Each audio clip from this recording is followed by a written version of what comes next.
بسم اللہ الرحمن الرحیم، نحمد و نصلی علی رسول الکریم۔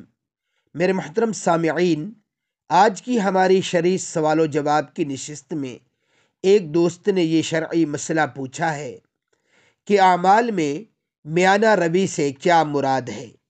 تو اس شرعی مسئلہ کا جواب ذرا توجہ سے سماعت فرما لیجیے۔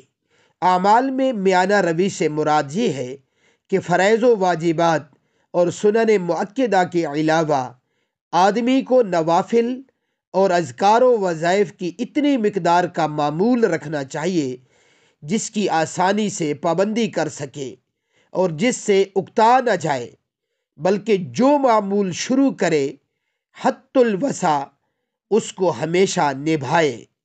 بعض لوگ جوش میں آ کر اپنے ذمہ زیادہ بوجھ ڈال لیتے ہیں اور جب وہ نبھتا نہیں تو اکتا کر چھوڑ دیتے ہیں۔